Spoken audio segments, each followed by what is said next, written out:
Nerve impulse and its conduction. The fundamental function of a nerve or neuron is to generate nerve impulse and transmit it either towards the CNS or away from it.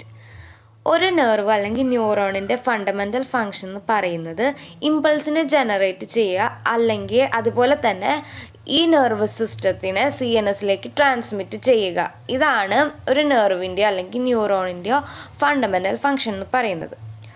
അടുത്തത് പറയുന്നത്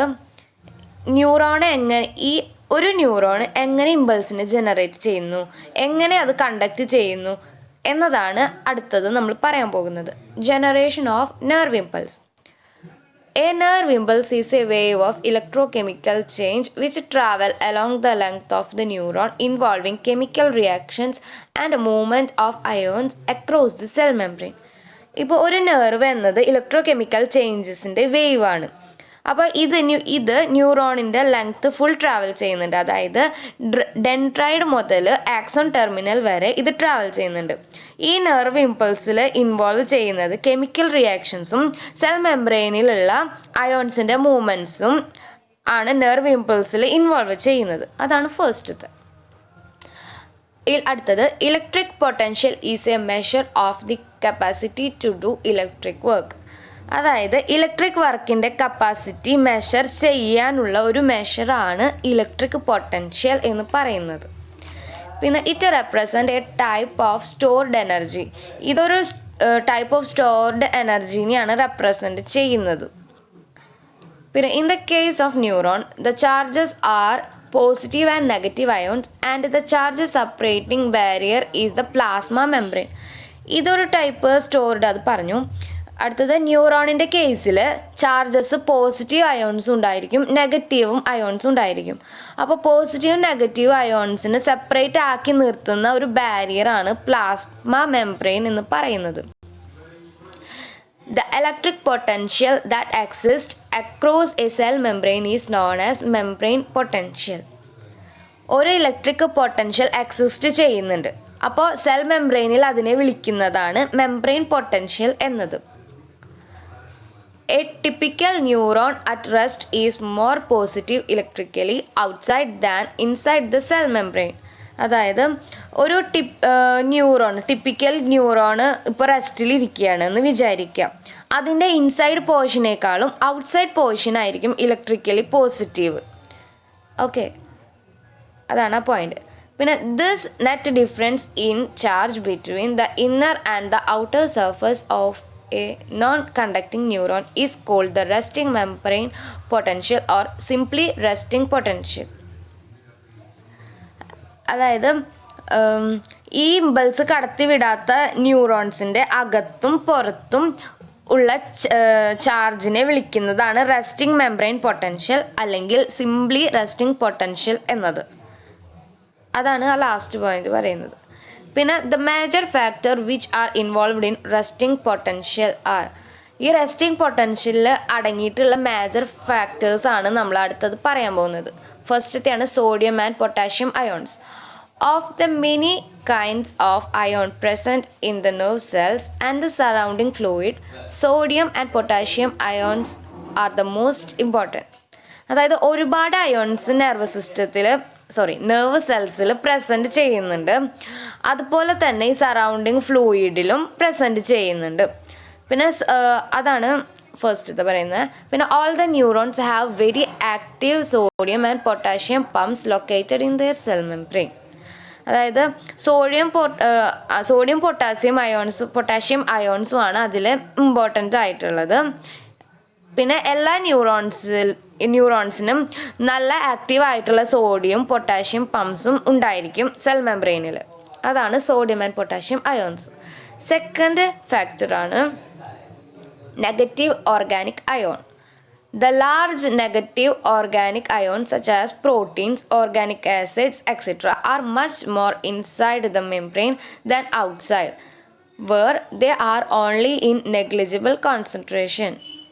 അതായത് വലിയ negative organic ions, അതായത് proteins, organic acids അങ്ങനത്തെ ഉള്ളത് അതൊക്കെ കൂടുതലുള്ളത് മെംബ്രെയിൻ്റെ അകത്തായിരിക്കും. അതൊക്കെ negligible കോൺസെൻട്രേഷനിലേ ഉണ്ടായിരിക്കുള്ളൂ. This make the inside of neuron membrane more negative. ഇത് നമ്മുടെ ന്യൂറോൺ മെംബ്രെയിനിൻ്റെ ഉള്ളിൽ കൂടുതൽ നെഗറ്റീവാണ് ആക്കുന്നത്. അപ്പോൾ അതാണ് രണ്ടാമത്തെ നെഗറ്റീവ് ഓർഗാനിക് അയോൺ എന്ന് പറയുന്നത്. മൂന്നാമത്തെ ഫാക്ടറാണ് leakage of K+ ions from neurons. The cell membrane is virtually impermeable to all ions except K+ ions. ഈ സെൽ മെംബ്രെയിൻ എന്ന് പറയുന്നത് വിർച്വലി ഇംപെർമിയബിൾ ആണ് എല്ലാ അയോൺസിനും. പക്ഷേ K+ അയോൺസ് ഒഴികെ ബാക്കി എല്ലാ അയോൺസിനുമാണ് ഈ സെൽ മെംബ്രെയിൻ ഇംപെർമിയബിൾ ആയിരിക്കുന്നത്. Since the membrane is slightly permeable to K+, some of it leaks out of the cell. പക്ഷേ ഈ മെംബ്രെയിൻ സ്ലൈറ്റ്ലി പെർമിയബിൾ ആണ്.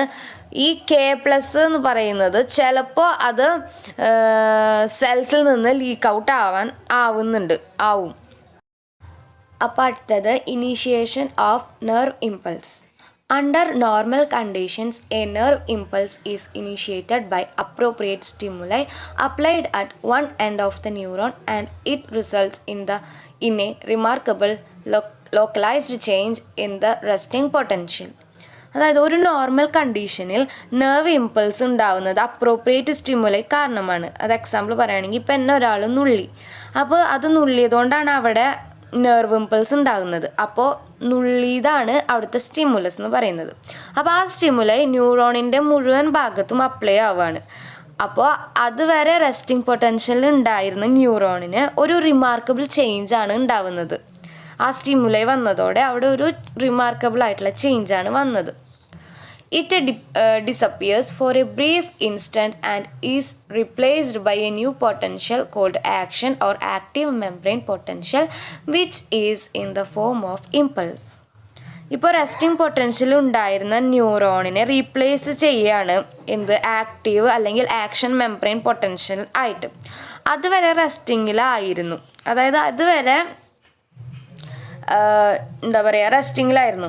അപ്പോൾ ഈ സ്റ്റിമുലൈ വന്നതോടെ ആക്ഷൻ തുടങ്ങുകയാണ്. അപ്പോൾ നമ്മൾ റെസ്റ്റിംഗ് പൊട്ടൻഷ്യലിൽ നിന്ന് എന്തായി ആക്റ്റീവ് അല്ലെങ്കിൽ ആക്ഷൻ പൊട്ടൻഷ്യലായിട്ട് റീപ്ലേസ് ചെയ്യാണ് ഇമ്പൾസിൻ്റെ ഫോമിൽ. അതാണ് അതിൽ പറയുന്നത്. പിന്നെ during this state the inner membrane surface becomes more positive than outside. ആ സമയത്ത് ഇന്നർ മെംബ്രെയിൻ സർഫസ് ഔട്ട്സൈഡ് സർഫസിനേക്കാളും കൂടുതൽ പോസിറ്റീവ് ആകും. അതായത് പുറത്തേക്കാളും കൂടുതൽ അകത്താണ് പോസിറ്റീവ് ആവുക. അതായത് മെംബ്രെയിനിൻ്റെ പുറത്തേക്കാളും കൂടുതൽ അകത്തായിരിക്കും പോസിറ്റീവ് ആവുന്നുണ്ടാവുക.